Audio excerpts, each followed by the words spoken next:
sekali Recording in progress. terlibat dalam Gus Durian Universitas Negeri Semarang. Saya juga beberapa kali terlibat dengan Gus Durian untuk mencari data terkait jurnal saya. Mungkin nanti kalau ada apa-apa saya bisa hubungi Mas Iqbal. Kemudian Histeria Semarang tahun 2018 sampai 21, Persaudaraan Lintas Agama tahun 2018 sampai 2021, dan mungkin ini gongnya ya, Wahana Lingkungan Hidup Walhi Jawa Tengah 2021 sampai sekarang dan Koalisi Malih Dadi Segoro atau MDS tahun 2022 sampai sekarang. Itu pendidikan dan pengalaman organisasi Mas Iqbal yang bisa saya bacakan. Mungkin tanpa berlama-lama akan saya serahkan waktu Mas Iqbal memberikan presentasi 1 jam ke depan. Uh, Waktu dan tepat saya persilahkan, mungkin untuk teknis seperti slide dan semuanya teman-teman bisa bantu atau Mas Iqbal akan uh, langsung share screen begitu. Silahkan Mas Iqbal. Ya, terima kasih Mas Tunjung, kakak senior ternyata. Dan terima kasih buat teman-teman panitia yang memang sudah menyelenggarakan agenda ini. Dan Wali Jateng cukup terbantu dengan agenda teman-teman, khususnya dalam mendistribusikan pengetahuan dan kampanye kami ya, terkait isu lingkungan baik yang terjadi secara global, nasional, bahkan di region Jawa Tengah sendiri. Saya izin share screen ya, teman-teman host, karena ini saya belum menjadikan co-host, jadi saya belum bisa share screen.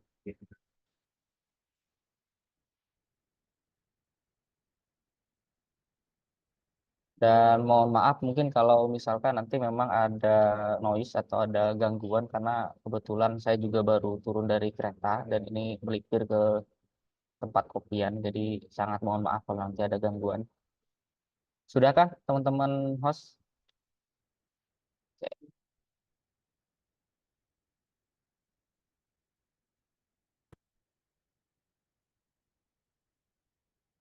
Oke, apakah sudah kelihatan teman-teman?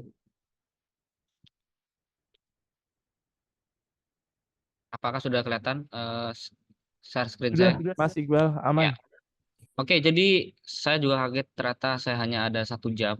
Padahal sebenarnya saya akan menceritakan di 4 babak sebenarnya terkait dengan bagaimana perubahan iklim menjadi krisis iklim. Kedua, apa akhirnya dampak dari krisis iklim. Bagaimana konteks deforestasi yang ada di Indonesia bahkan di Jawa Tengah dan kaitannya dengan perubahan iklim. Sampai yang keempat, karena memang saya lihat kebanyakan anak muda, aku rasa gerakan anak muda terhadap aksi iklimnya ini jadi penting untuk kita juga bahas gitu.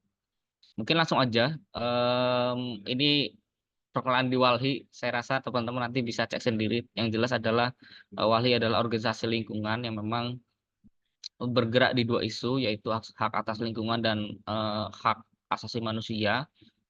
Kami ada di 28 provinsi dan kami juga tergabung dalam koalisi internasional Friend of the Earth itu. Jadi nanti teman-teman bisa kepoin aja. Nah, di awal mungkin saya akan memberikan tontonan sedikit sebentar aja, kayaknya hanya semenit gitu kepada teman-teman. Kalau nggak ada suaranya bisa langsung resen ya. Adakah planet lain yang bisa kita huni selain bumi? Nama saya Cika. Di mana masa depan saya?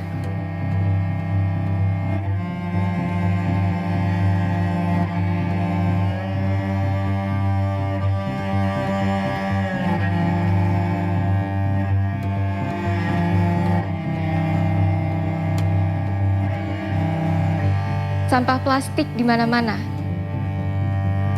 Laut dan sungai terancam sampah plastik dan polusi industri. Hewan air dan darat memakan sampah plastik, dan jika kita mengonsumsinya juga akan mengancam keselamatan hidup kita. Kebakaran hutan di banyak tempat. Polusi udara semakin tinggi. Emisi gas buangan industri, limbah pabrik yang dibuang sembarangan, perubahan cuaca yang drastis, dan pemanasan global terjadi. Masa depan kami sudah diambang kehancuran.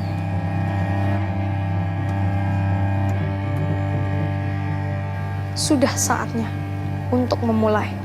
Hentikan penggunaan fosil sebagai daya energi. Berhentilah menggunakan plastik sekali pakai. Kurangilah mengkonsumsi produk sawit untuk keselamatan hidup dan hutan kita. Lindungilah bumi kita, karena tidak ada planet lain yang bisa kita huni selain bumi. Mulailah dari sekarang. Mulailah dari sekarang. Mulailah dari sekarang. Tinggalkan di tanganmu sendiri.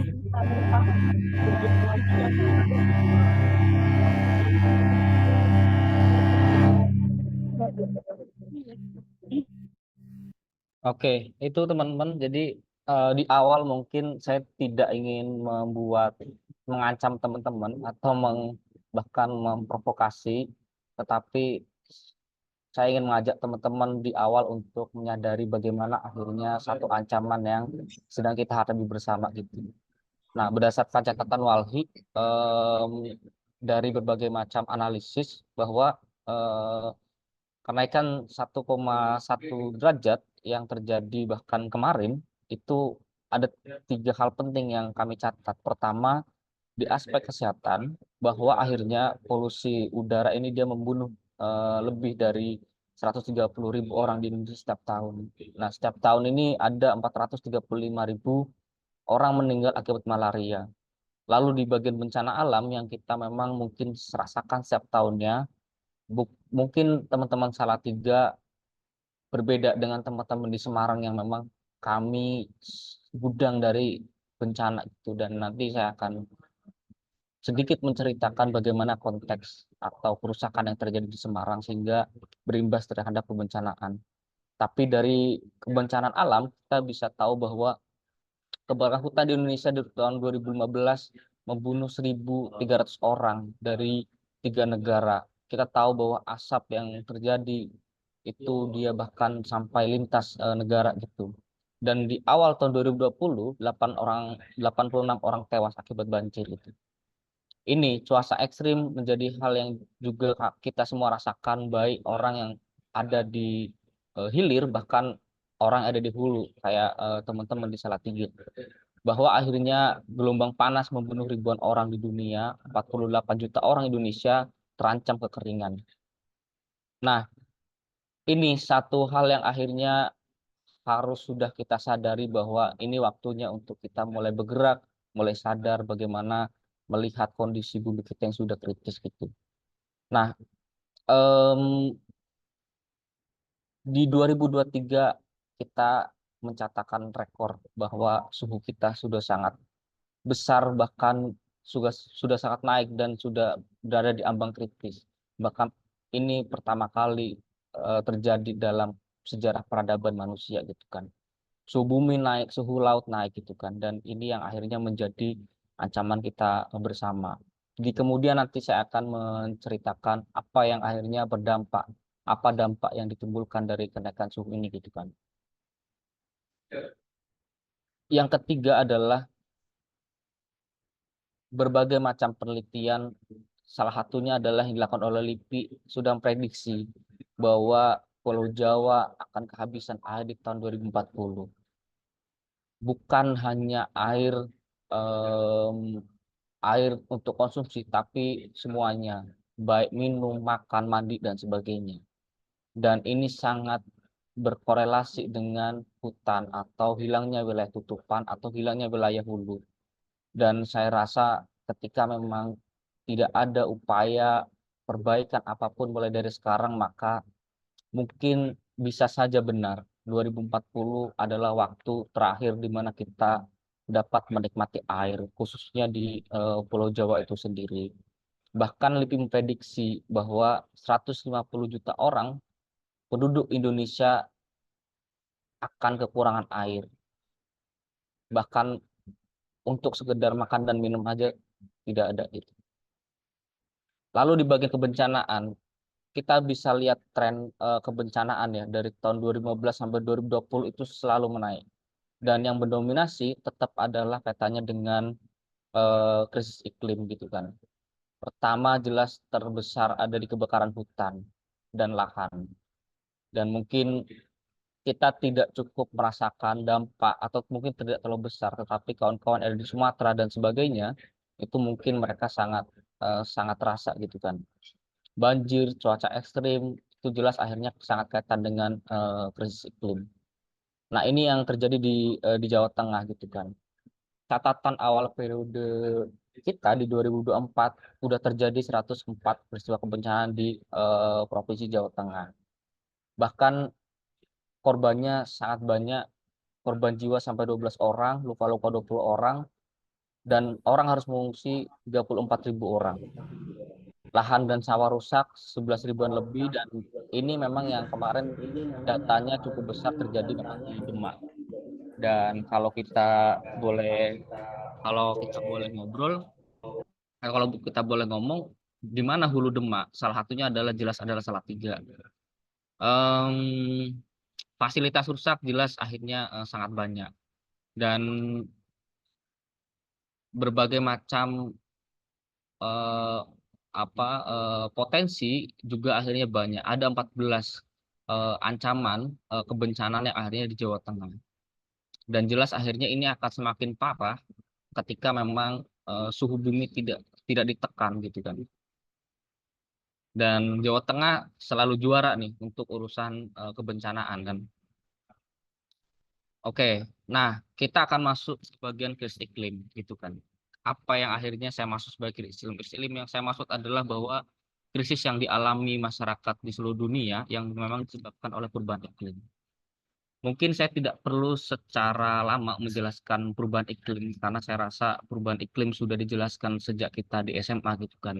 Tetapi memang secara singkat perubahan iklim di apa namanya didefinisikan eh, sebagai perubahan yang terjadi pada suhu bumi gitu kan, yang akhirnya mengubah komposisi dari atmosfer global ke variabilitas iklim alami gitu kan.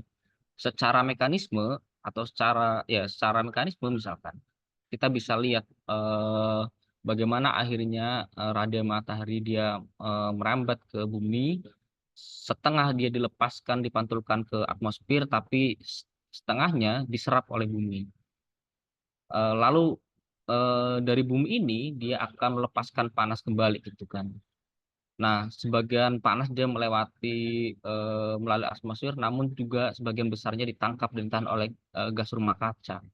Yang berbeda akhirnya bahwa siklus ini adalah siklus bumi secara alami, dan bahkan sejak manusia belum ada ini siklus sudah terjadi.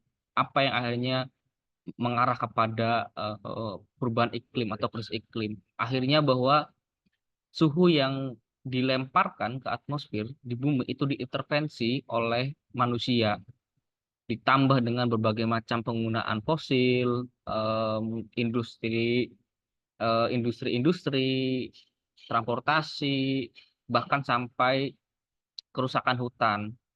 Itu yang akhirnya menambah suhu yang dilemparkan ke atmosfer.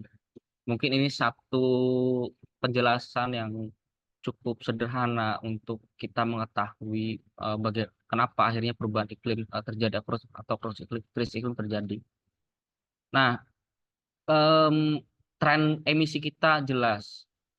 Salah satu yang terbesar adalah mengenai kehutanan, deforestasi, perubahan alih fungsi lahan, dan sebagainya membuat akhirnya panas tidak bisa ditangkap dan sebagainya.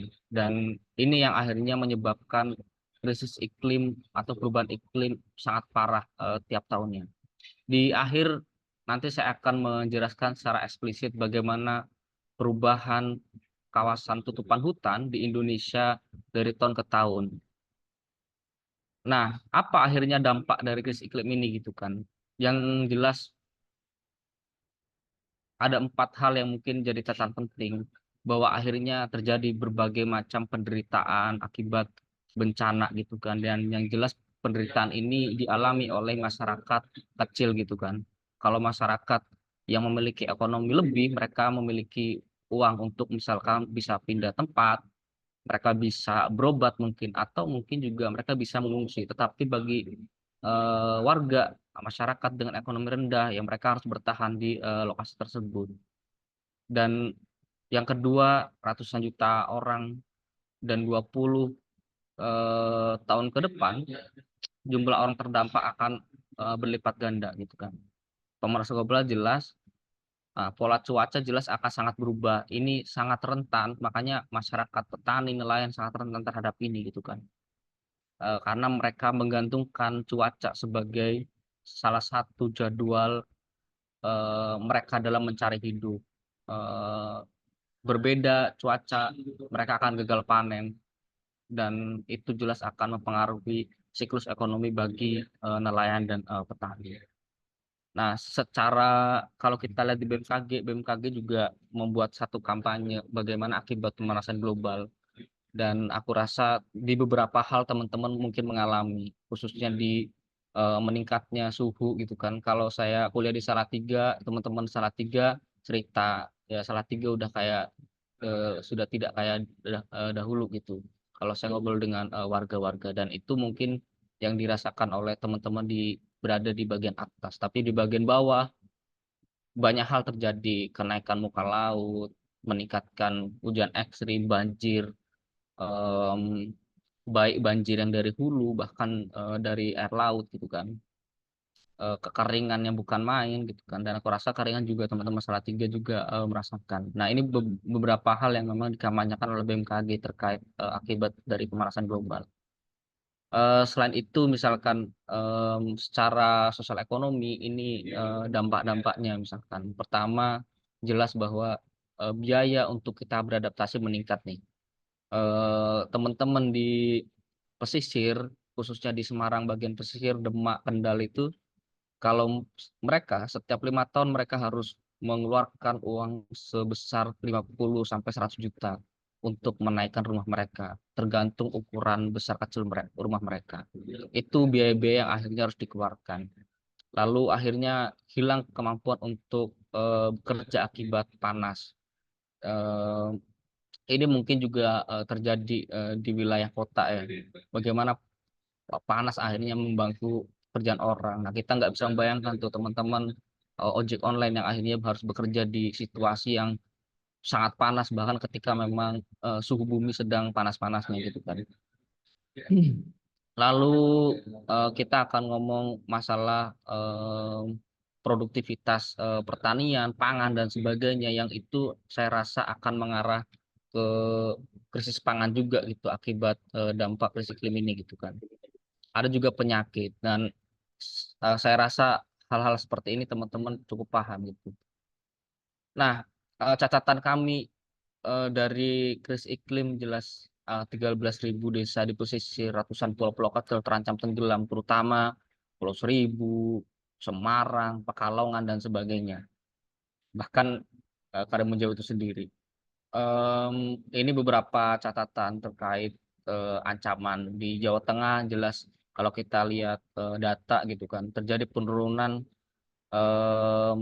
jumlah nelayan sekitar 30.000 dari tahun 2010 sampai 2019. Secara nasional 330.000 orang, sorry, 330.000 nelayan juga berkurang. Dan saya rasa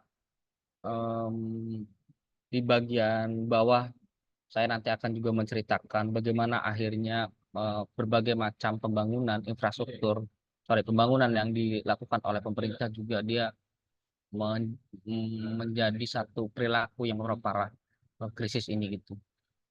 Nah, saya akan masuk ke Semarang gitu kan. Semarang masuk dalam masuk dalam 3 besar wilayah akan tenggelam di dunia, dan Semarang menjadi nomor 2-nya, dan nomor 3-nya adalah Jakarta. Jadi kalau dulu kita panik Jakarta nggak tenggelam, sekarang Semarang nggak tenggelam gitu kan. Dan saya rasa apa katanya dengan teman-teman Salatiga, bahwa Salatiga sebagai wilayah hulu jelas memiliki sumbangsi besar dalam hal banjir gitu kan. Karena akhirnya berdasarkan analisis kami di buku Malah Desi Guru, satu kondisi parah akan terjadi ketika memang banjir itu bertemu dengan banjir yang kirim dari hulu. Nah, saya rasa banjir hulu inilah yang akhirnya teman-teman Salatiga sangat terkait gitu kan. Selain itu, selain Semarang, Pekalongan, bahkan Bapeda sendiri mengatakan bahwa di tahun 2035 90% dari kota Pekalongan itu diprediksi akan tenggelam atau habis malah. Nah, untuk melihat bagaimana dampak krisis iklim ini, karena saya mohon maaf juga, karena karena saya banyak aktif di pesisir, dan untuk melihat dampak krisis iklim saya rasa paling mudah untuk kita melihat pesisir karena banyak wilayah-wilayah yang akhirnya juga tenggelam. Nah, selain Semarang, Pekalongan, nah saya akan memunculkan satu video terkait Demak yang memang menjadi satu dampingan dari teman-teman Walhi. Mungkin 1,5 menit.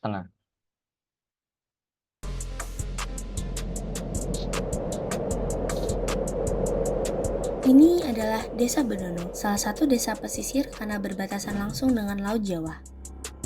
Desa Bedono memiliki 7 dusun, yaitu Dusun Tonosari, Morosari, Pandansari, Tambaksari, Rejosari, Mondoliko, dan Dusun Bedono.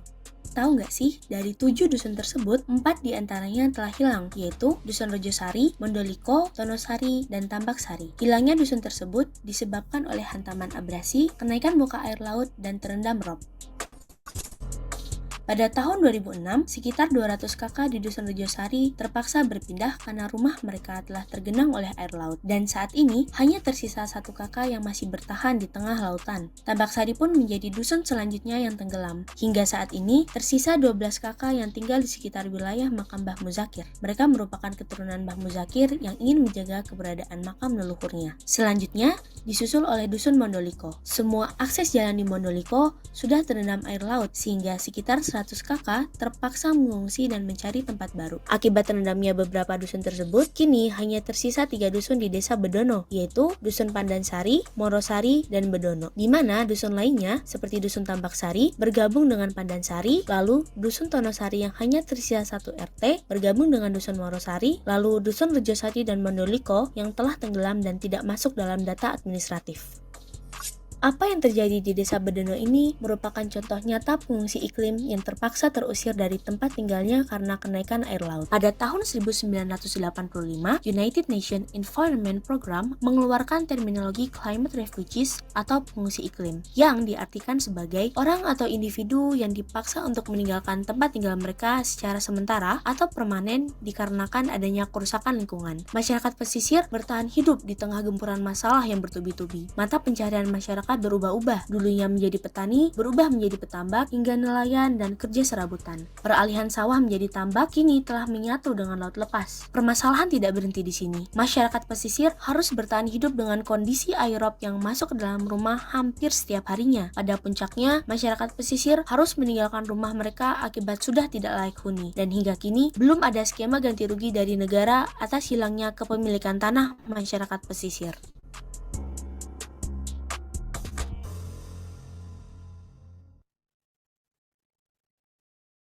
Oke, itu salah satu dampak dari krisis iklim yang membuat akhirnya warga harus mengungsi, dan kami sebut itu sebagai pengungsi iklim.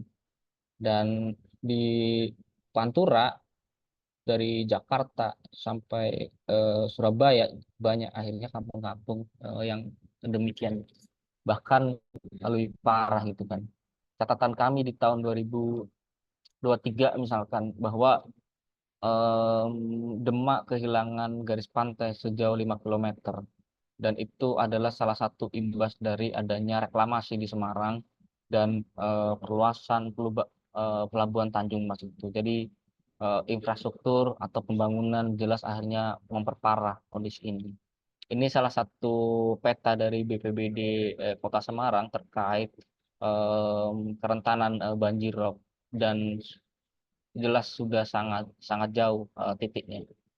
Ini satu prediksi yang teman-teman bisa cek di Climate Central, bagaimana itu salah satu platform untuk alat bantu teman-teman untuk memprediksi.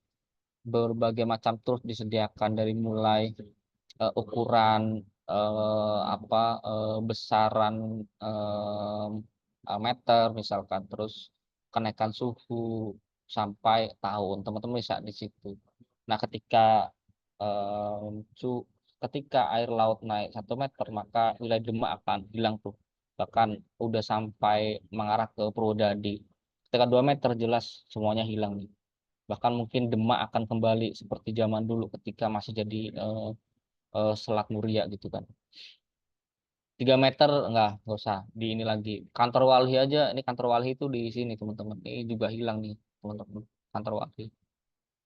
Nah, seperti tadi kita bahas di awal bahwa salah satu terbesar yang akhirnya menyebabkan terjadinya perubahan iklim adalah alih fungsi lahan atau deforestasi gitu kan. Eh, karena teman-teman panitia meminta untuk memspesifikkan di bagian deforestasi, maka saya mungkin akan secara eksplisit membahas ini gitu kan. Walaupun memang kalau kita bahas sangat sangat banyak kalau kita mau bedah, dan aku rasa ini jadi satu PR kalau kita memang akhirnya mau mempelajari berbagai macam penyebab krisis iklim, ini jadi part selanjutnya untuk ngomong energi dan sebagainya. Tapi kita hari ini akan fokus ke deforestasi. Secara definitif sebenarnya deforestasi diartikan sebagai satu perubahan secara permanen dari areal yang awalnya berhutan dia menjadi tidak berhutan, dan aku rasa itu sangat sederhana untuk kita pahami. Ini satu sejarah perubahan tutupan hutan yang ada di Indonesia, dan ketika kita tarik dari pra pertanian sampai tahun 1900, Indonesia dia masih sangat tertutup dengan hutan lebat gitu kan.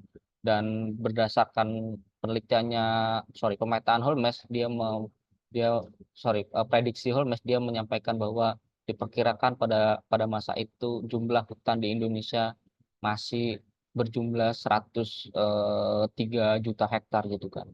Lalu kita masuk di tahun 1950, di mana hampir 84% luas data Indonesia itu masih tertutup hutan gitu kan. Berbagai macam alih fungsi lahan terjadi, tapi sebagian besar itu adalah eh, untuk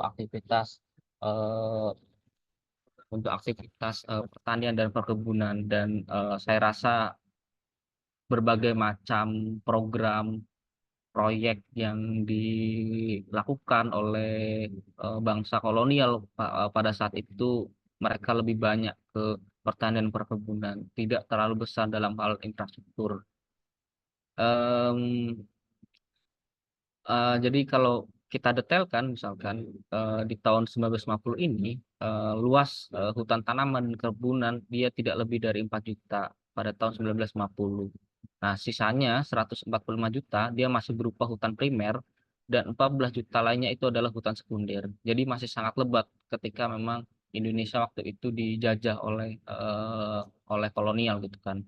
Dan ini satu data yang menunjukkan jumlah hutan Indonesia di per provinsi ya. Bahkan waktu itu Jawa Tengah juga dia masih memiliki 13 jutaan ya. Dan itu masih jumlah kotor karena dia masih masuk sawah irigasi, savana dan sebagainya. Tapi secara total hutan waktu itu dia hampir ada di angka 5 juta. Nah, kita balik ke sini. Lalu di tahun 1980, ini menurut program transmigrasi yang dilakukan oleh pemerintah waktu itu, pada tahun 1985 hutan di Indonesia mencapai 119 juta gitu kan. Jadi kalau kita hitung tuh terjadi penurunan 27% dari tahun 1950 jumlahnya. Lalu di tahun 1997, ini yang digadang-gadang sebagai satu era di mana deforestasi itu cukup besar gitu kan. Jadi kalau kita lihat datanya Bank Dunia misalkan, Bank Dunia waktu itu menyimpulkan bahwa laju deforestasi di Indonesia dari tahun 85 sampai 97 itu sebesar 1,7 juta hektar. Dan jelas wilayah-wilayah yang waktu itu mengalami deforestasi besar adalah Sulawesi, Sumatera, dan Kalimantan. Dan wilayah-wilayah tersebut sebagian besar kehilangan 20% tutupan hutannya dari tahun 1985 sampai 1997. Jadi kalau kita hitung tuh, saya kasih garis tengah untuk kita tidak terlalu banyak membayangkan tahun per tahun, kita garis tengah. Eh, Kalau kita hitung gitu, Indonesia dia kehilangan hutan sebanyak 20 juta hektar dari tahun 85 dan 97, dan saya rasa teman-teman nanti bisa menghitung dari zaman pertanian kira-kira berapa gitu kan kehilangan hutan Indonesia selama ini. Lalu kita masuk di era setelah tahun 2000, berdasarkan laporan dari KLHK, kita bisa lihat bahwa dari tahun 2003 sampai 2006 1,17 juta hektar hutan Indonesia hilang. Di 2009 sampai 2011 0,45 juta hektar hutan di Indonesia hilang. 2012 600 ribu. Di 2017 sampai 18 0,4 juta hektar. 2019 sampai 2020 155 hektar gitu kan. Kita bisa lihat di kurva ini sebenarnya ketika kita melihat sebelum yang saya beri garis tengah di sini sebelum tahun 2000, kita bisa lihat di sini sebenarnya bagaimana tren penurunan tutupan hutan di Indonesia itu terjadi itu kan. Teman-teman bisa lihat di sini di warna krem kalau nggak salah ini adalah di wilayah ini kita warna apa ya, biru misalkan. Biru ini adalah wilayah total lahan tutupan hutan gitu kan. Lalu di warna merah ini adalah tutupan hutan asli. Di warna kuning ini dia tutupan hutan di tahun 1950. Di warna biru muda ini dia tutupan hutan tahun 1985, dan warna ungu ini dia tutupan hutan tahun 90. Nah, kita bisa lihat nih perbandingan tahun tutupan hutan yang akhirnya terjadi di provinsi di Kalimantan, Sumatera, Irian Jaya, Sulawesi, Jawa, Maluku, dan Bali atau Nusa Tenggara. Dan kita bisa lihat bahwa penurunan terjadi di dua wilayah terbesar, dua wilayah kita bisa lihat kesenjangannya, yaitu Kalimantan, Sumatera, dan Irian Jaya cukup landai lah turunnya, tapi yang jelas ini selalu menurun gitu kan. Jawa jelas dia terjadi besar pada tahun sebelum 1950, bahkan mungkin sampai sekarang, sampai 97. Nah, lalu selanjutnya kita bisa lihat tren pasca tahun 2000 ya. Kita sambung di sini. Tadi kita sudah cerita dari 97 sampai 2000 ini terjadi penurunan besar gitu kan. Terus dia turun ya kan. Nah, ini cukup fluktuatif untuk tahun-tahun 2000 sampai sekarang gitu kan. Penurunannya gitu kan. Kalau kita cari data ini memang dari pasca tahun 2000 ini dia sedikit-sedikit penurunannya gitu kan. Tetapi itu bukan akhirnya membuat atau memberikan catatan bahwa itu aman bagi Indonesia. Tidak juga, bahwa berbagai macam ilmu pengetahuan berkembang, gerakan aktivisme berkembang, pengelolaan pemerintahan berkembang, seharusnya laju deforestasi tidak lagi dilakukan. Bahkan pengembalian fungsi hutan dan sebagainya itu yang harusnya dilakukan. Tapi yang jelas perilaku deforestasi masih terus terjadi bahkan sampai sekarang gitu kan. Nah, kalau teman-teman lihat misalkan akhirnya di sini di tren ini akhirnya semua hal ini menjadi satu akumulasi bersama, bagaimana kalau kita bandingkan tahun ini dengan tahun 85, bahkan dalam pra pertanian itu berapa hilang hutan kita gitu kan. Kalau kita hitung per tahun memang itu sangat sedikit, tapi kalau kita akumulasikan itu sungguh sangat besar gitu kan. Itu yang juga akhirnya menjadi menyebabkan banyak bencana di Kalimantan, di Sumatera. Teman-teman Kalimantan cerita dulu kami nggak pernah banjir, sekarang bisa banjir. Sumatera pun demikian. Mereka tidak bisa menduga kan yang dihilangkan cuma sedikit di tahun lalu itu kan. Tapi kalau kita akumulasi dari bahkan sejak tahun 90, maka kita akan dapat perhitungan yang cukup besar bagaimana tutupan hutan itu hilang sehingga akhirnya menyebabkan kejadian banjir saat ini. Dan juga jelas ngomong masalah krisis iklim. Nah, akumulasi itu yang menjadi eh, harus mulai jadi satu model bagaimana kita melihat suatu fenomena gitu kan. Memperiodisasi atas rentang waktu dan sebagainya itu harus kita lihat. Tidak melihat apa yang terjadi sekarang itu berdampak apa, tapi apa yang terjadi bahkan sejak masa lalu itu harusnya berdampak sampai sekarang ini. Nah, berbagai macam bencana yang ada di pesisir, di atas, pulau-pulau tenggelam, kampung-kampung pesisir tenggelam, itu ya akhirnya juga akumulasi dari bagaimana kerusakan yang terjadi di sejak sejak zaman dulu gitu kan. Bahkan Walhi sendiri pernah membuat buku judulnya Java Collapse, yaitu keruntuhannya Pulau Jawa.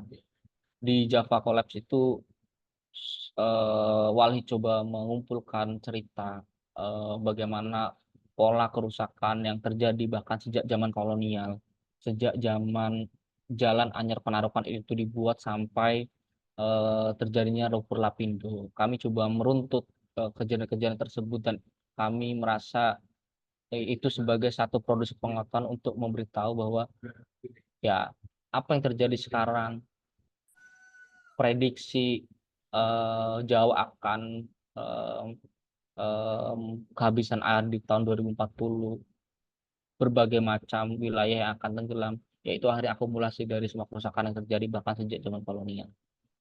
Eh, Kondisi hutan, aku rasa aku nggak bisa terlalu banyak membahas mengenai karhutla karena memang waktunya juga sangat terbatas dan aku rasa aku hanya mau memberikan catatan bahwa hilangnya tutupan hutan tersebut juga akhirnya kita belum eh, itu belum terkait dengan bagaimana konteks karhutla yang terjadi di banyak wilayah.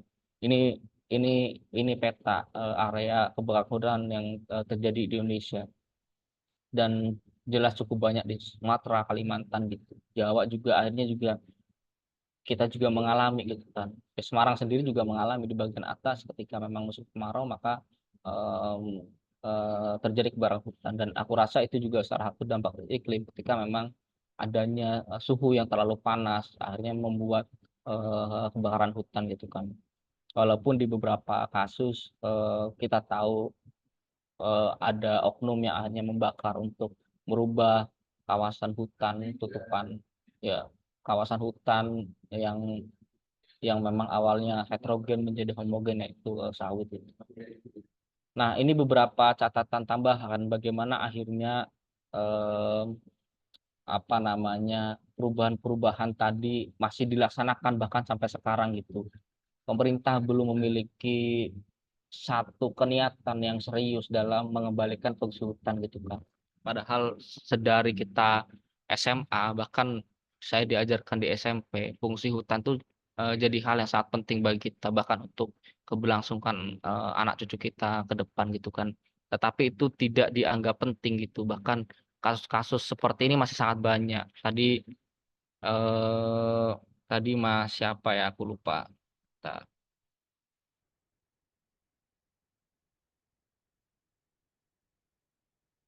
Ya, Mas Arnold tadi mungkin menyinggung apa yang terjadi di Papua bahkan sempat viral ya di berbagai macam Instastory gitu kan. Mungkin nanti juga akan saya singgung. Tapi beberapa kejadian misalkan. Nah, kenapa saya kumpulkan semua kasus ada di Papua ini?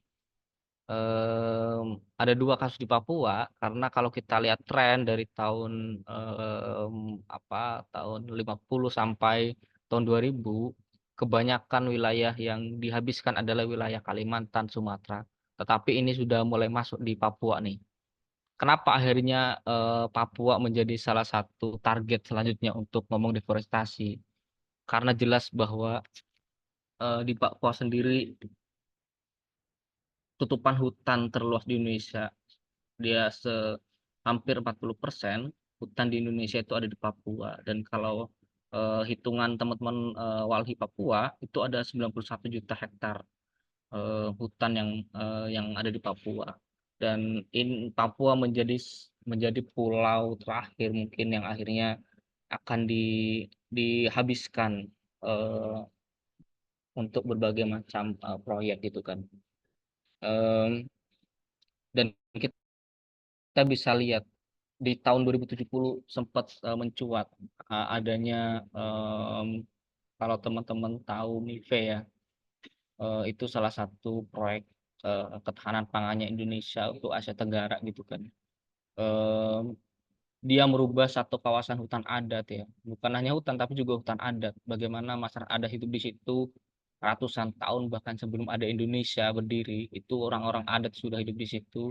Mereka hidup di situ, mengolah, membuat aturan bersama dalam melestarikan wilayah hutan mereka.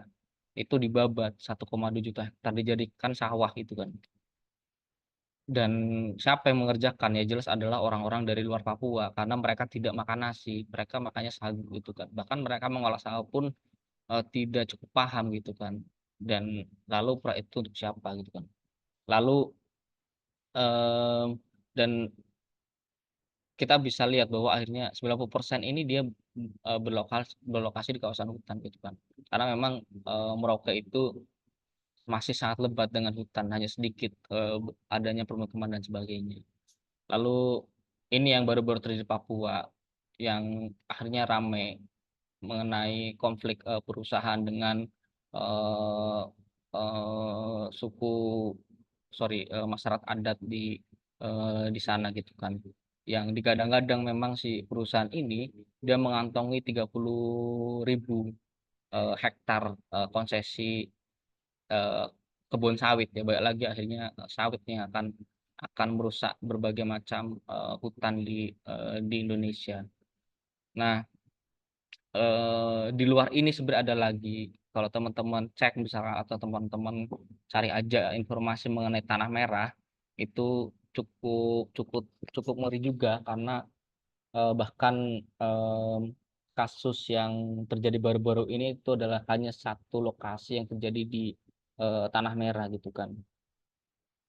Konsesinya cukup besar tanah merah itu. Tanah merah memiliki konsesi 2.800.000 hektar. Itu terbagi atas beberapa perusahaan yang rencananya juga akan dibuat akan menebang banyak hutan, banyak pohon, dan akan dirubah menjadi sawit. Nah, kalau kita baca di Tempo misalkan, prediksi dari dirubahnya kawasan hutan seluas 280.000 hektar ini, dia akan menghasilkan 102 juta emisi karbon. Dan ini jelas lebih besar daripada negara Belgia gitu kan. Emisi karbon satu negara yang kalah dengan emisi karbon yang nanti akan eh, di eh, akan dihasilkan dari dibabatnya hutan di Papua. Lalu kita akan masuk ke IKN. Di IKN juga jelas akan ada 256 eh, kawasan yang nanti akan dirubah menjadi ibu kota kita yang baru ya kan. Nah, satu contoh aku akan menjelaskan di Kota Semarang agar teman-teman cukup cukup familiar lah ya, dan mungkin banyak teman-teman juga pernah ke Semarang. Nah, dalam kami memiliki koalisi Malah dari Segoro yang tadi disebutkan oleh Bapak Moderator. Koalisi ini kami sudah memproduksi 2 buku. Buku pertama judulnya Malah dari Segoro. Itu melihat landscape kerusakan di pesisir Kendal Semarang Demak, dari mulai abrasi, land subsidence, sampai dengan banjir rob, serta berbagai macam proyek infrastruktur yang terjadi di wilayah pesisir pantai utara yang akhirnya juga memperparah itu semua. Lalu buku kedua kami judulnya adalah Banjir Sudah Tidak Terlantar. Baju Sunlight Leher ini sebenarnya menganalisis landscape perubahan kawasan di berbagai macam daerah aliran sungai. Dan ini kami lakukan di Semarang. Dan satu kesimpulan dari apa yang kami teliti adalah bahwa di Semarang sejak 1973 sampai 2020 ternyata area terbangun ini melebihi vegetasi. Dan kita bisa lihat dari evolusi ini gitu kan. Ini satu pemetaan yang kami lakukan di Kota Semarang. Teman-teman bisa lihat bagaimana evolusi ruang yang terjadi di Kota Semarang. Yang awalnya vegetasi berjumlah 84%, lalu area terbangunnya hanya 12%. Sampai sekarang vegetasi hanya 32%, area terbangunnya 66,2%. Ini yang akhirnya membuat Semarang sangat rentan terhadap berbagai macam bencana, dari mulai kekeringan, banjir di mana-mana, longsor, kebakaran hutan dan sebagainya.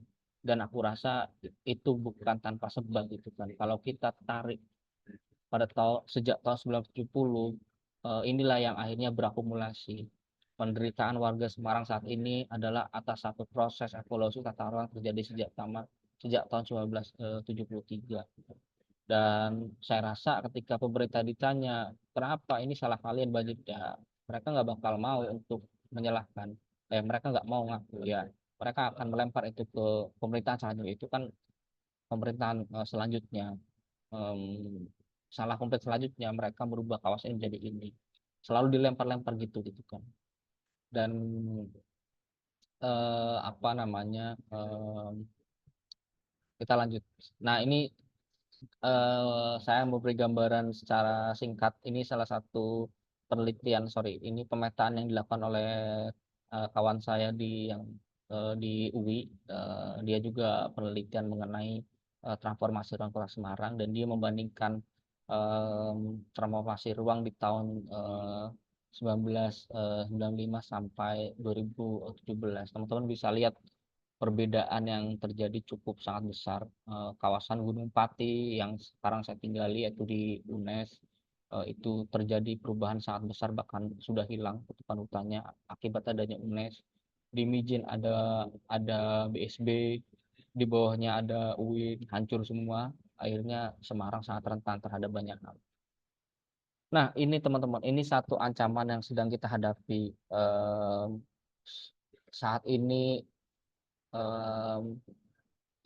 Pemerintah Provinsi Jawa Tengah sedang menggodok itu sedang membahas rencana tata ruang wilayah, satu kebijakan yang akhirnya mengatur mana yang boleh dan tidak boleh dilakukan terhadap satu wilayah di Provinsi Jawa Tengah. Kebijakan tata ruang ini yang selalu teman-teman Walhi soroti, terutama sebagai titik awal untuk mengadvokasi untuk mempertahankan kelestarian lingkungan. Karena dari draft dokumen inilah akhirnya Salatiga boleh dibuat industri, bahkan boleh dibuat perhotelan, boleh dirubah landscape-nya dari perhutanan menjadi pertanian atau apapun lah, misalkan, atau kolam renang lah misalkan. Di sinilah yang akhirnya menjadi titik awal semua perubahan, deforestasi dan sebagainya itu terjadi gitu kan. Dan di tahun ini Provinsi Jawa Tengah sedang merubah kebijakan tata ruang mereka, dan ketika teman-teman Walhi mengkaji, terjadi satu perubahan yang cukup besar gitu kan. Pertama kita lihat di bagian luasan kawasan yang memberikan perlindungan di bawahnya, itu termasuk di dalamnya adalah hutan lindung. Di Jawa Tengah akan dihilangkan, teman-teman kalau hitung, Jawa Tengah akan menghilangkan 82.000 hektar, ya kan, dari luas kawasan yang memberikan perlindungan terhadap di bawahnya. Lalu untuk perlindungan setempat akan dihilangkan seluas 50.000 hektar. Dan terakhir di cagar budaya dan kawasan konservasi misalkan, itu akan dihilangkan seluas 19.000 hektar. Di awal saya sudah menjelaskan bagaimana Jawa Tengah sebagai bencana, bahkan wilayah yang sangat rentan terhadap iklim. Satu-satunya eh, satu-satunya apa ya? Satu hal yang perlu diantisipasi adalah mempertahankan kawasan dan tutupan hutan di Jawa Tengah. Tetapi deforestasi bukan hanya di Kalimantan, bukan hanya Sumatera, bukan hanya Papua, Jawa Tengah juga sebagai pusat orang ada di sini gitu kan.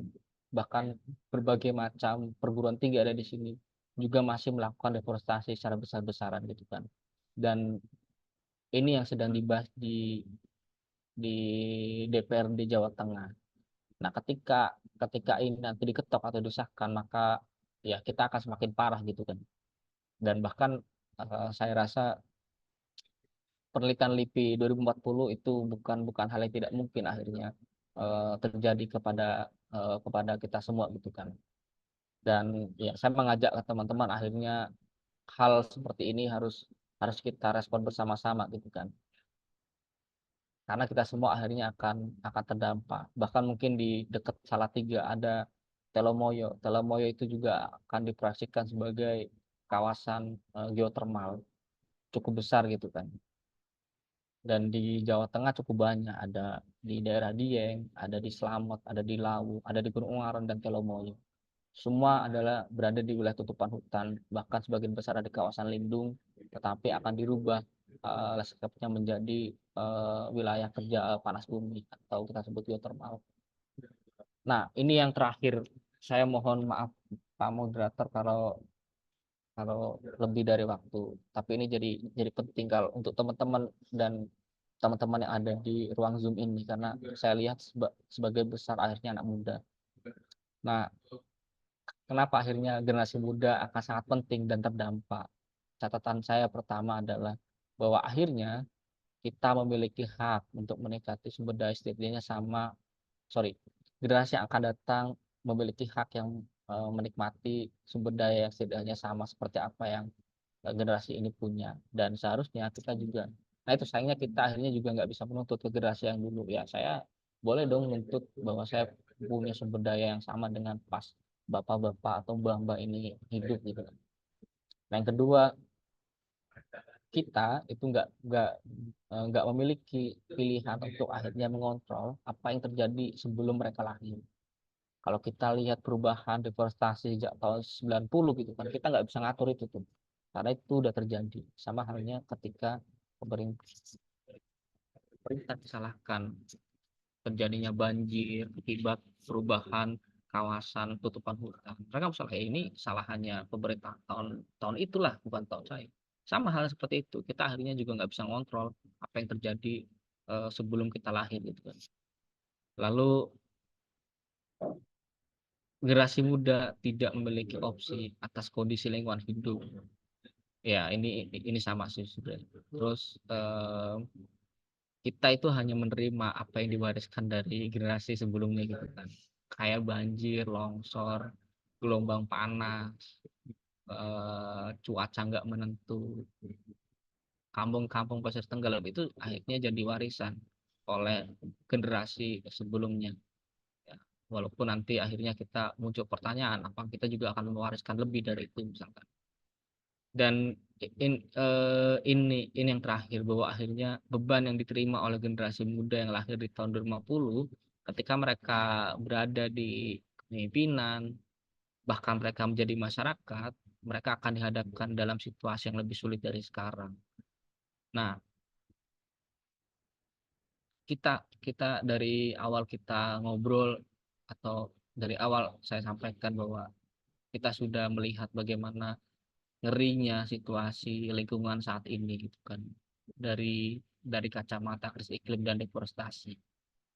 Tapi kita akhirnya bisa nggak membayangkan bahwa di tahun 2050 misalkan anak yang lahir di tahun 2050 itu akan sebesar apa gitu kan, penderitaan yang mereka tanggung gitu kan, baik banjir, kebakaran hutan, hujan, apa namanya, tanah longsor, bahkan mungkin kalau LIPI 2040 prediksi krisis air, mungkin 2050 mereka itu nggak pakai air mungkin. dan dan dan dan dan itu yang mungkin cara kayak gitu yang harus kita kita apa ya kita bayangkan sebagai satu titik tolak untuk kita meningkatkan kesadaran gitu kan. Nah, satu pesan yang akhirnya tersampai dari bagian ini adalah bahwa ya kita sebenarnya tidak memiliki bumi, tapi kita meminjam bumi dari anak cucu kita. Itu satu kalimat yang membuat kita tidak bernafsu untuk mengeksploitasi besar-besaran sumber daya alam saat ini gitu kan, karena sebenarnya sumber daya alam saat ini itu sudah titipan bagi generasi yang akan datang. Berbagai macam gerakan jelas muncul ya, teman-teman bisa cek Greta, salah satu anak muda ya, bahkan dia mungkin lebih muda daripada saya, tapi dia mampu membangun berbagai macam gerakan di Eropa, bahkan di Indonesia sendiri gitu kan. Ini juga kami juga sering melakukan berbagai macam kegiatan kampanye. Ini yang kami mengumpulkan banyak anak muda di Jakarta, perwakilan dari berbagai macam provinsi. Walaupun kami juga sering melakukan berbagai macam kampanye di Jawa Tengah. Ini salah satu ketika kami mengkampanyekan di laut, kita lihat rumah-rumah warga yang memang sudah tenggelam. Ini yang jadi kampanye kita di Jawa Tengah.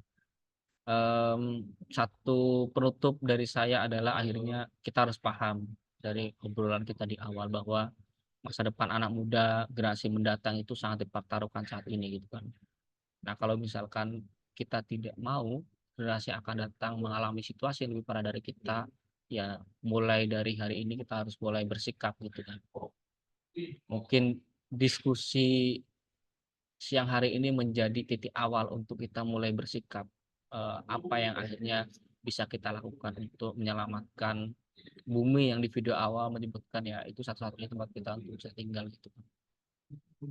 Itu aja dari saya, Pak Moderator. Kurang lebihnya mohon maaf. Semoga teman-teman cukup menangkap apa yang saya sampaikan terkait 4 babak tadi, dari mulai krisis iklim, dampak deforestasi, sampai bagaimana akhirnya gerakan anak muda itu perlu dimunculkan gitu kan. Dan saya berharap tulisan teman-teman menjadi titik awal gerakan-gerakan anak muda itu muncul gitu kan. Itu aja sih dari saya, pemoderator. Kurang lebihnya mohon maaf dan terima kasih. Baik, terima kasih Mas Iqbal untuk paparannya. Sangat komprehensif sekali ya teman-teman untuk apa yang sudah dijelaskan beserta bukti dan pengalaman bahwa sebenarnya memang krisis iklim itu ada dan aktor utamanya adalah kita untuk kita sendiri gitu. Baik Mas Iqbal, tanpa berlama-lama mungkin kita akan pindah ke sesi berikutnya yaitu Q&A. Mungkin dari teman-teman jika ada pertanyaan boleh untuk mengajukan, maaf Mbak Sabriani boleh di-mute, atau teman-teman yang host mungkin bisa di-mute agar sesi kita berjalan dengan lancar.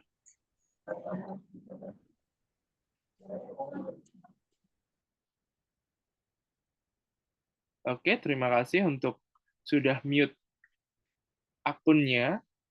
Teman-teman, jika ada pertanyaan, silahkan angkat tangan atau boleh menuliskan di kolom chat untuk sesi kita hari ini, dan akan saya buka satu termin karena waktunya hanya 15 menit diberikan panitia. Boleh angkat tangan Mbak Sabriani, silahkan.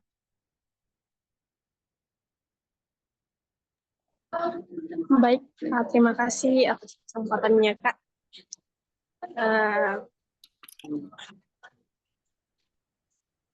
Izin bertanya, ya, pertanyaan saya itu terkait dengan tadi luar biasa penjelasan dari Kak pemateri.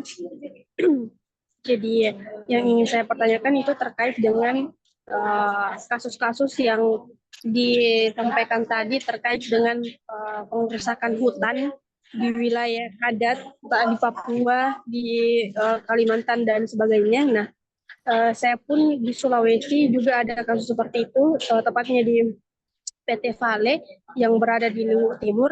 Nah, pertanyaan saya bagaimana kemudian solusi atau bentuk perlindungan kepada masyarakat adat yang terganggu aktivitas atau di daerah pemukimannya karena adanya area pertambangan. Bentuk atau kata lainnya yang biasa dikenal itu indigenous security, perlindungan masyarakat adat. Jadi mungkin itu yang saya tanyakan. Terima kasih. Saya kembalikan ke moderator. Baik, terima kasih Mbak Sabriani. Apakah ada penanya lagi? Boleh, silahkan angkat tangan.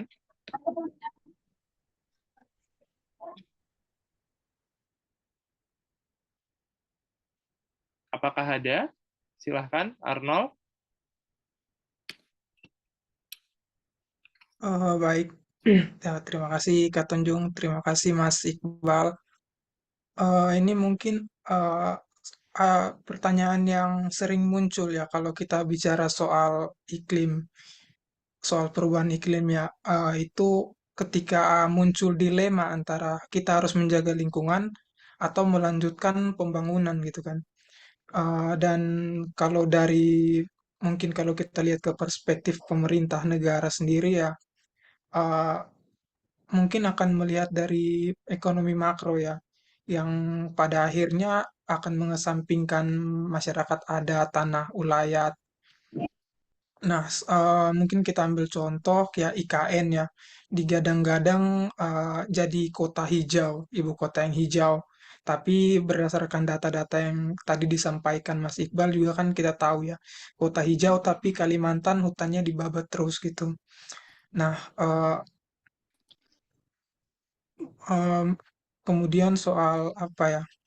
eh, pe- dari ekonomi yang kalau kita lebih berfokus ke ekonomi gitu kan, kadang aksesi untuk tambang, untuk eh, lahan perkebunan kan makin apa ya, makin sering diberikan gitu dengan total wilayah yang makin luas yang ak- dampaknya ya hutan makin berkurang gitu. Yang kita dampaknya dirasakan secara langsung. Aku ambil contoh, aku dulu mungkin awal saya datang ke Salatiga tahun 2022, sekitaran jam 5, jam 6 sore itu masih berkabut. Tapi sekarang jarang sekali kita temukan kabut gitu. Udah mulai panas. Nah, mungkin mau tanya soal pendapat dari Mas Iqbal dari Walhi soal dilema ini ketika ya ik- iklim atau maksudnya pembangunan begitu yang uh, sering muncul gitu. Mungkin itu dari saya. Baik, terima kasih Arnold. Apakah ada penanya lagi? Oke, Septiani Delfitri, silahkan. Oke Kak, terima kasih untuk kesempatan yang telah diberikan. Di sini seperti yang kita ketahui bersama bahwa krisis iklim itu sudah ada di depan mata kita. Dan salah satu penyebabnya itu adalah karena deforestasi. Dan lahan itu menjadi salah satu hal yang penting untuk dapat mengatasi krisis iklim karena mampu untuk menyerap karbon sebesar 30%. Dan di sisi lain juga Indonesia ini memiliki komitmen untuk dapat mencapai NZE di tahun 2060. Nah, bagaimana NZE ini bisa tercapai kalau deforestasi ini terus berlanjut? Dan yang menjadi pertanyaan saya di sini, berkaitan dengan permasalahan ini, bagaimana tanggapan dan apa strategi atau peran yang sudah atau sedang dijalankan oleh Walhi dalam mengatasi permasalahan iklim yang salah satunya disebabkan oleh deforestasi ini. Dan yang kedua, selain melakukan gerakan, apalagi yang dapat kita lakukan untuk mengatasi krisis iklim yang sudah ada di depan mata kita dan semakin mendesak ini jika deforestasi terus berlanjut. Terima kasih. Baik, terima kasih karena sudah terpenuhi 3 penanya. Saya berikan waktu kepada Mas Iqbal untuk memberikan jawaban. Apakah perlu saya ulang kembali untuk pertanyaan pertama dari Mbak Sabriani? Sudah cukup kayaknya, Pak Oke, Moderator. siap. Silakan, Mas. Aman kayaknya. Oke, untuk ini dari 3 orang saya cukup mengapresiasi ya karena pertanyaan-pertanyaannya sangat kritis. Saya mungkin baru menemukan dalam diskusi ada pertanyaan-pertanyaan kritis seperti ini gitu kan. Pertama untuk Mbak Sabrani, bagaimana akhirnya solusi dan bentuk pelindungan masyarakat adat terhadap perusakan hutan, mungkin dalam konteks konsesi tambang dan sebagainya. Sebenarnya kalau kita ngomong kebijakan, Indonesia itu sudah memiliki undang-undang perlindungan masyarakat adat yang akhirnya itu menjadi salah satu landasan bagi kawan-kawan NGO yang memang bergerak di perlindungan masyarakat adat seperti AMAN dan sebagainya, itu dalam mendampingi masyarakat adat ketika dia melawan perusahaan atau pemerintah gitu kan. Cuman sayangnya akhirnya bagaimana undang-undang ini diimplementasikan itu yang akhirnya jadi persoalan, dan kita semua akhirnya tahu bagaimana konteks hukum di Indonesia itu dijalankan atau diimplementasikan. Ada kebijakannya, di lapangan bisa berbeda. Makanya itu yang akhirnya harus warga melakukan hal lebih gitu kan. Tidak hanya bergantung terhadap kebijakan yang ada, tetapi melakukan hal lebih.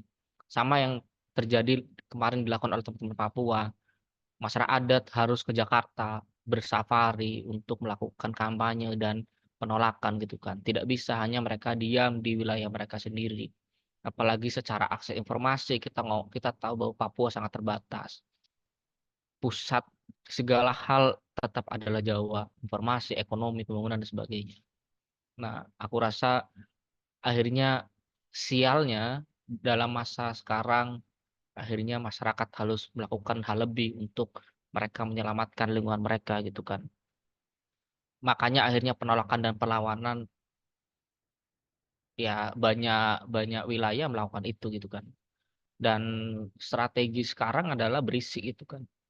Ya satu masyarakat akan didengar ketika memang mereka berisik itu kan. Kasus Papua baru-baru ini sebenarnya kan nggak baru juga gitu kan. Dia kalau nggak salah sejak tahun 2018 malah, tapi dia baru viral saat ini. Ketika apa? Ketika akhirnya warga mulai berisik. Orang-orang publik atau netizen mulai berisik. Akhirnya apa? Akhirnya Jokowi baru mau ngerespon. Itu yang akhirnya harus dilakukan lebih. Nah, selain itu akhirnya ngomong juga pendidikan terhadap warga.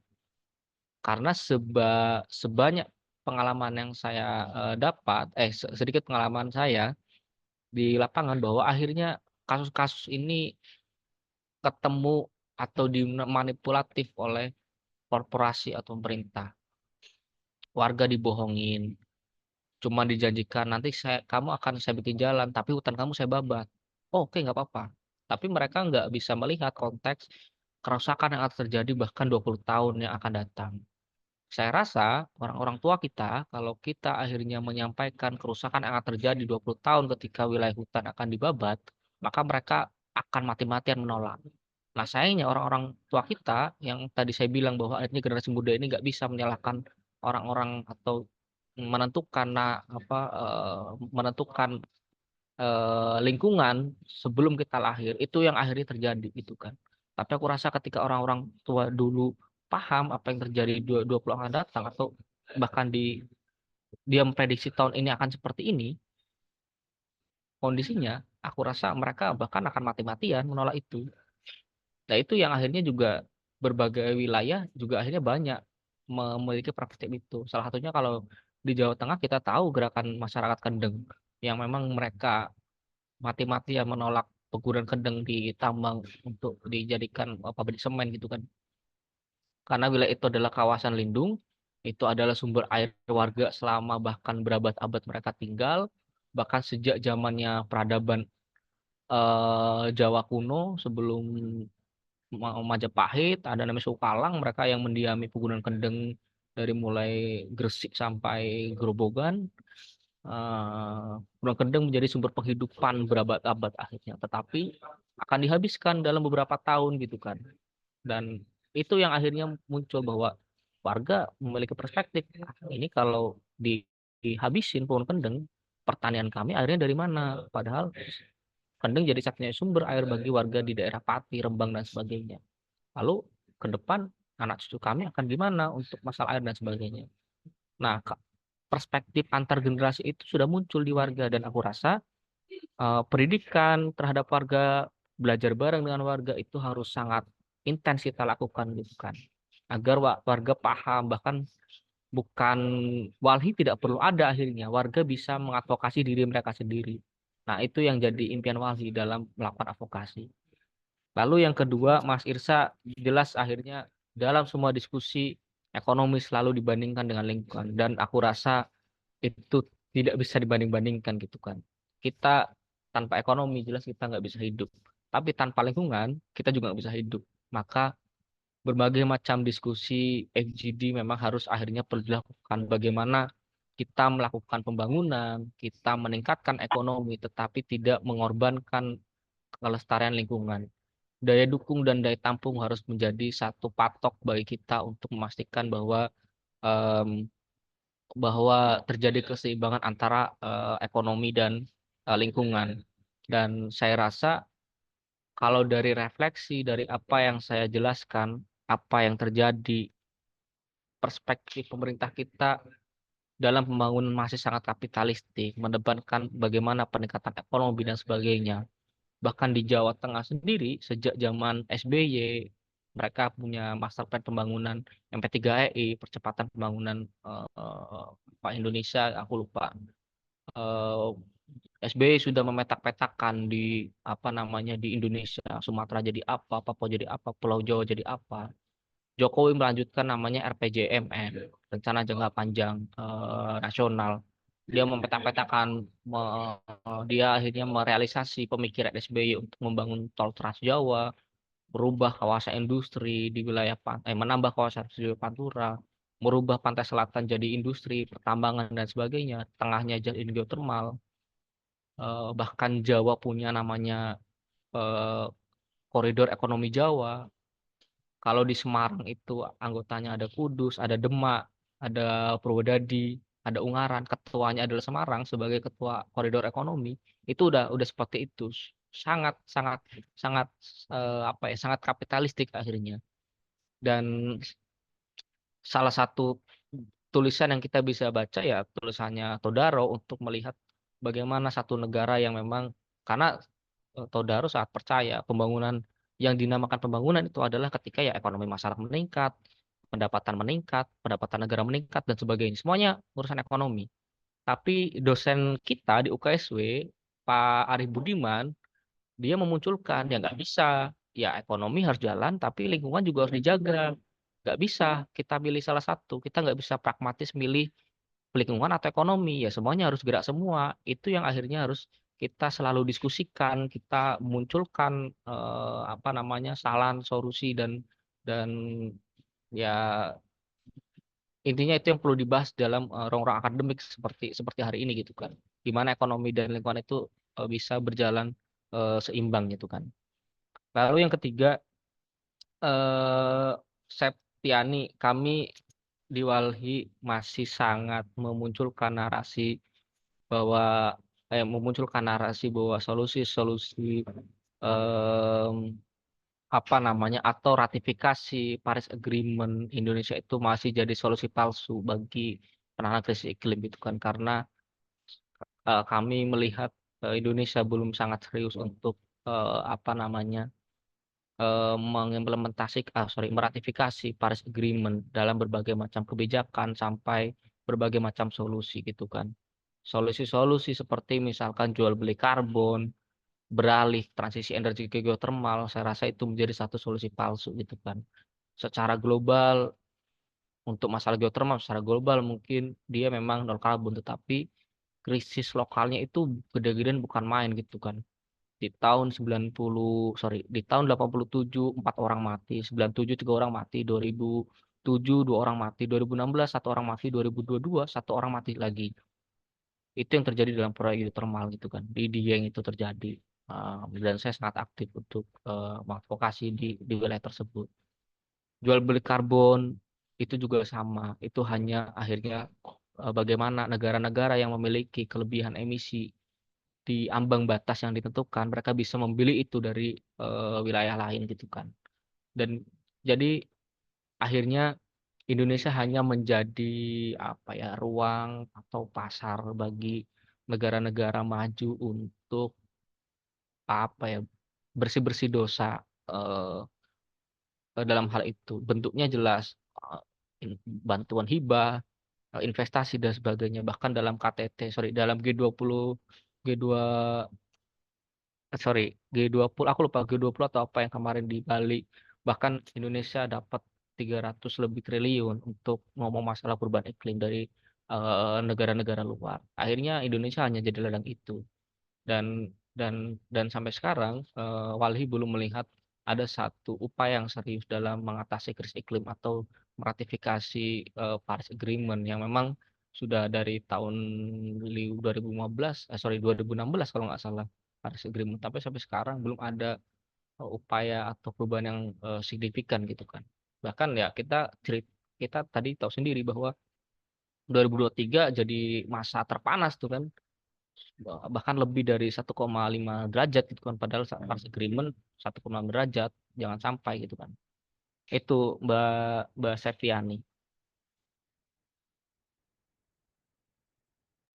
Mungkin mengingatkan Mas untuk Septiani tadi ada pertanyaan keduanya tentang gerakan apa lagi yang mungkin bisa dilakukan oleh teman-teman sekalian, mungkin teman-teman mahasiswa ini kira-kira gerakan apa yang bisa berdampak untuk lingkungan gitu Mas.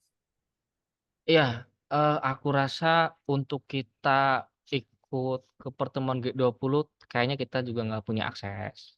Kita nemu Presiden Jokowi, kayaknya kita juga udah ditembak duluan sama Pas Pampres. Jadi aku rasa sekarang kita teman-teman mahasiswa harus mengenali kapasitas kita sebagai mahasiswa. Apa yang akhirnya dalam kapasitas kita bisa kita lakukan untuk ngomong masalah gerakan-gerakan perubahan iklim. Em, kami di Semarang, bahkan dengan teman-teman apalagi di Jawa Tengah, kami sangat rutin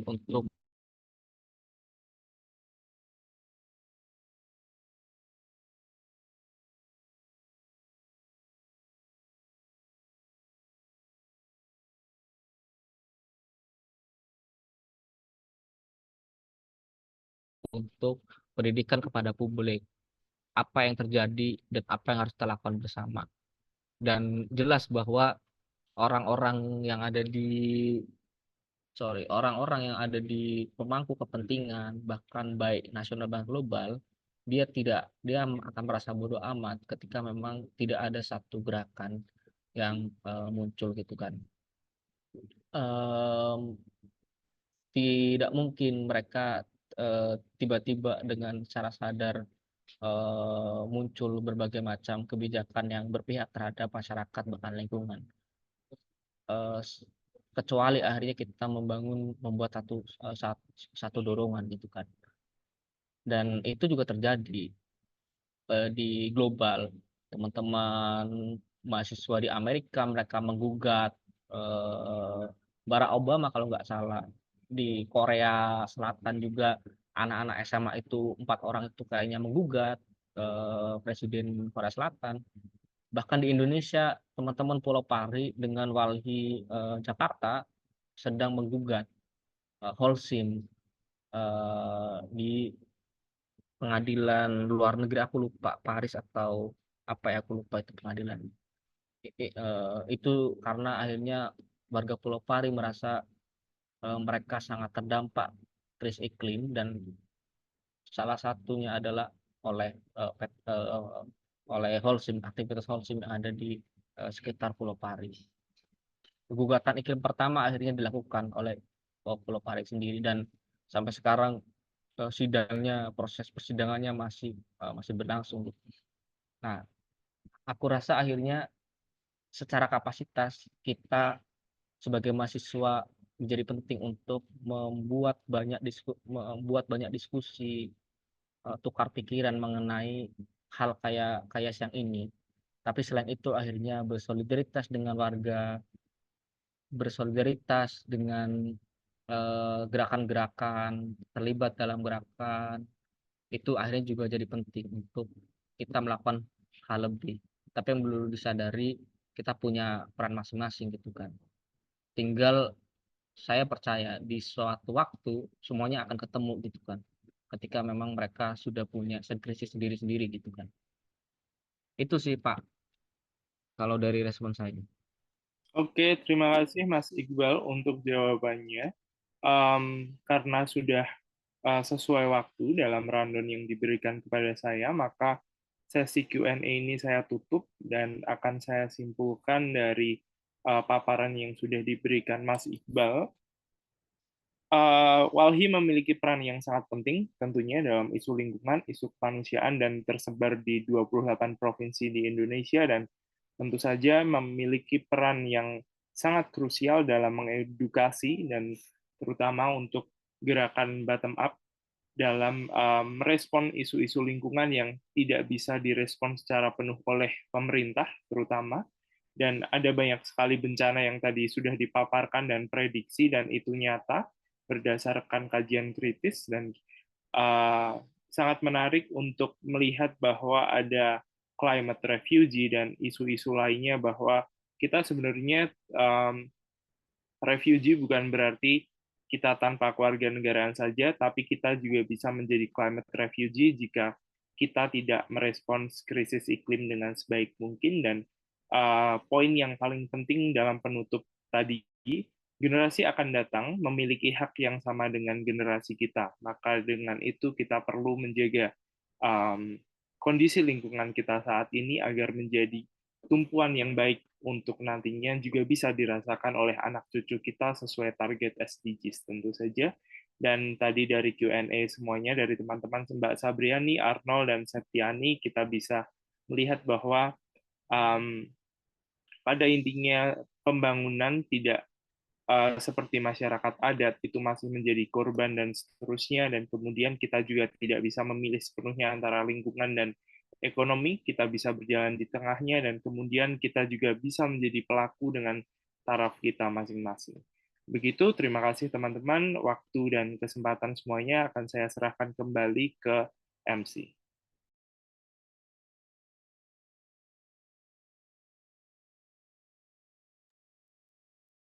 Terima kasih Mas Iqbal telah berkenan menjadi pemberi materi pada hari ini, dan terima kasih Kak Tunjung telah bersedia menjadi moderator pada webinar hari ini.